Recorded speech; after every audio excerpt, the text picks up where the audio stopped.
Thank you, Professor Dr. Joseph. I wish to thank all my colleagues who give very brilliant keynotes and insights for different questions. I also wish to express my happiness because we receive very good, interesting questions. I wish also to congratulate our reference journalists. This is one of the first meetings where I receive very interesting questions from journalists. It's a testimony of very good interest of the topic. So I can declare already that the Zimbabwe event is a success because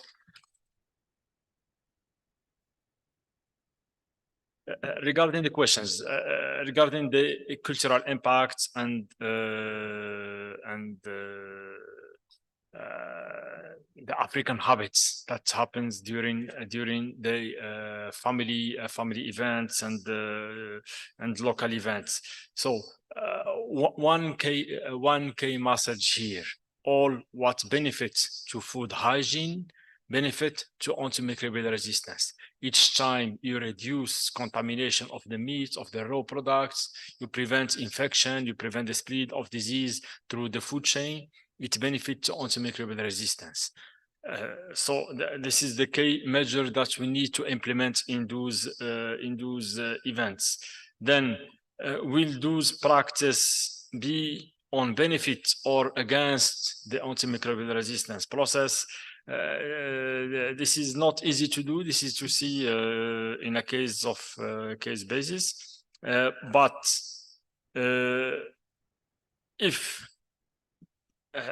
because even in Morocco we consider that in those social events, when it is for local consumption, then it is allowed to have those practices because it will have impact on limited proportion of the population. But nevertheless, we should emphasize the good hygiene practices during those events and maybe have access to professionals for the killing of the animal, for conservation of the commodities, transformation of the commodities to these group meals, let's say.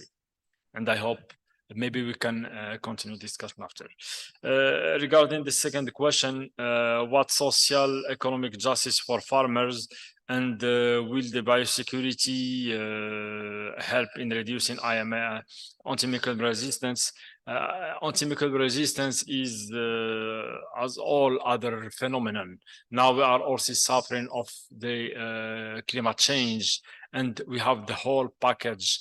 Then the farmers need to deal with it, but they need to deal with it having into consideration the general impacts on health of the consumers. They cannot sell a contaminated meat with a contaminated meat in general, but also they cannot do practices that will enhance antimicrobial resistance.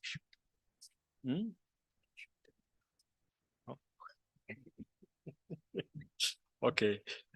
Then biosecurity in definitive, and we have done some studies regarding viral diseases and other diseases. So biosecurity give economical benefit to the farmer because it's better to prevent and to invest in prevention rather than lose money.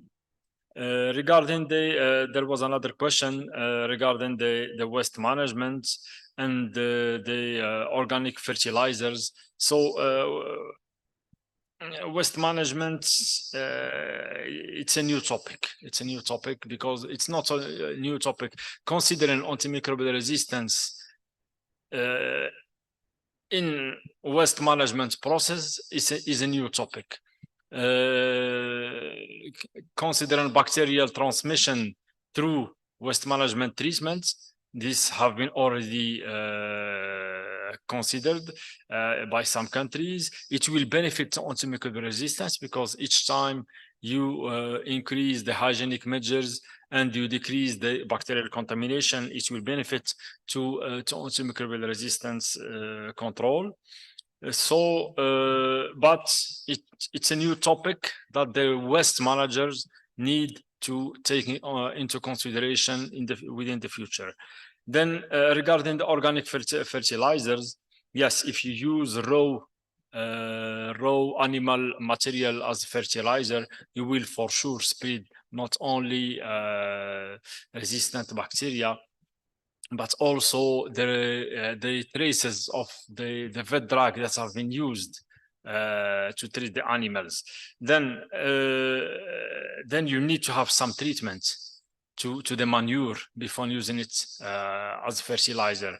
You need to have how we call it, some fermentation that will kill the bacteria, but also make degradation of the antibiotic traces. But also maybe farmers need to use biodegradable antibiotics. This is also some new topics. I also appreciate the comment from our colleague regarding the national action plans, because of the interests of the multi-sectoriality, but also we need to increase. Now most of the national action plans already include animal health and human health sectors, but we need to have a greater role for environmental and plant health sectors. So this, I think, the next phase of the national action plans that need to be developed, they need to have greater integration of these new sectors. And I think I wish to thank you, Dr. Joseph, for giving the opportunity to give answers. Thank you, everybody.